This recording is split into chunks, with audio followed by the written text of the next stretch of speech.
So, bakit naglalay ang isang babae? Kasi nauna yung lalaki.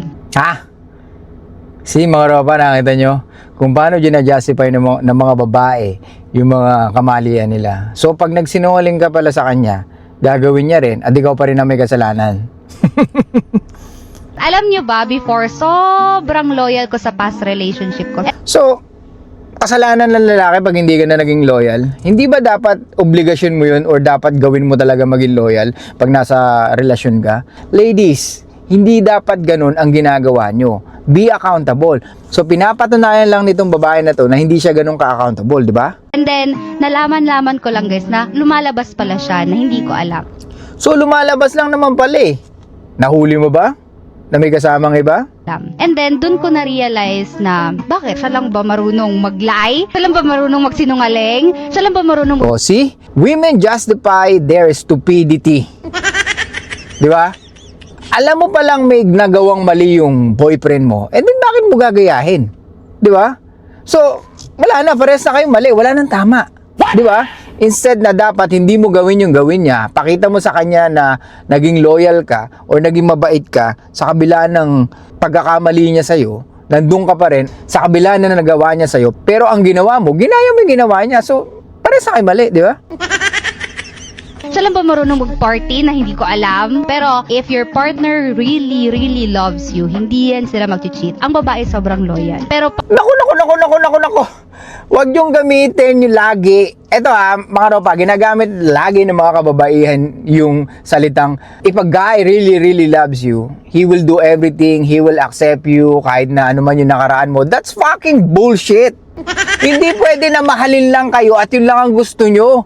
Di ba? Lahat ng ginagawa nyo na kamalian, may consequences yan. Hindi pwede na palampasin ng isang lalaki yan. Mga ropa, napakabobo nyo pag hinayaan nyo o tanggapin nyo yung mga babae na merong questionable past. Lalo-lalo na yung nag-cheat na sa inyo.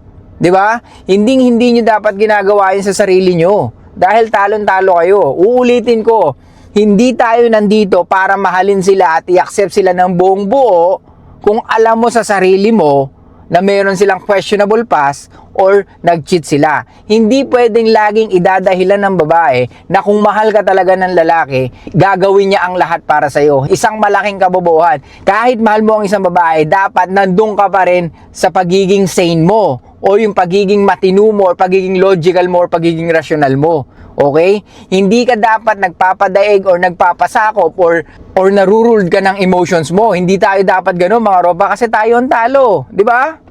ang babae sobrang loyal. Pero pag once nalaman Babae sobrang loyal, hindi rin. Hindi rin. Dito ako hindi naniniwala. Okay. Ang babaeng sobrang loyal. Okay, let's talk about pagiging loyal ng babae.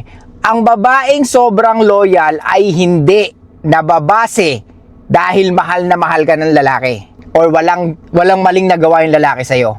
Actually, maraming nice guy na willing ibigay sa'yo or ginawa nyo pero end up nakipag-break kayo dahil hindi na-stimulate ang emotions nyo. Uulitin ko para klaro.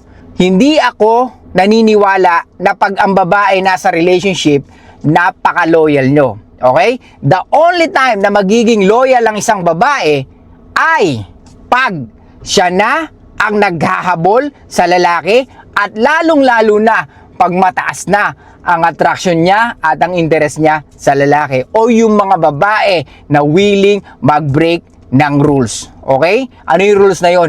Lahat ng rules. Yung babae na sasamahan ka sa krimen, na siya magtatago ng mga ebidensya para sa'yo. Diba?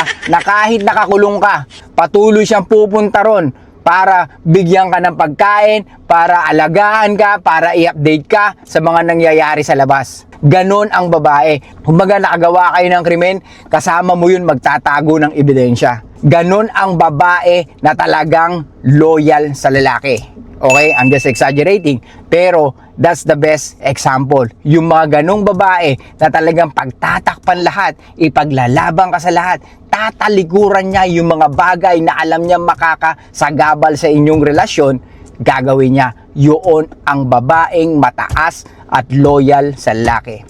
Okay?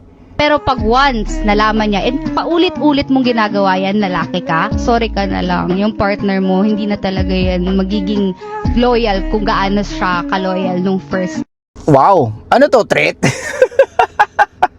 Okay mga ropa, ulitin ko sa inyo. Ang babaeng mataas ang attraction sa inyo at ang mga babaeng willing to break the rules for us ay hindi kailangan manakot ng ganito. Okay?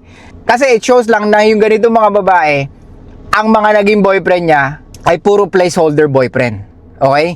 Never pa niya sigurong naranasan na nagka-boyfriend siya na talagang mabaliw-baliw siya na ito lang yung lalaki nakikita ko na makakasama ko habang buhay or pwede ko makakasama habang buhay. Kumbaga, etong lalaki na to enough na sa akin. I think wala pa siya sa ganung sitwasyon or never pa niya na-experience na makakilala ng ganung lalaki or magka-boyfriend ng ganung lalaki. Kaya mga ropa, ulitin ko, learn how to be attractive, learn how to simulate women's emotion. Yun ang napaka-importante. We need to be a total package. Hindi pwedeng mapera ka lang, hindi pwedeng gwapo ka lang, hindi pwedeng magaling ka lang manamit.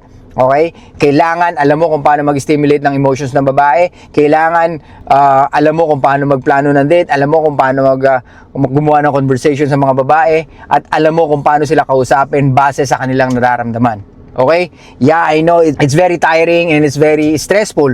Pero pag natutunan nyo at nakita nyo at na-develop na sa inyo yung mga sinasabi ko seeing the Matrix, it may not be easy for you, pero madali kang makahanap ng sagot sa tanong mo. Okay? Uwi na tayo mga ropa. So yun lang guys. Thank you so much. I'll see you guys next time. And bye-bye. Show love, peace out, and be packing mysterious mga ropa. Ingat-ingat.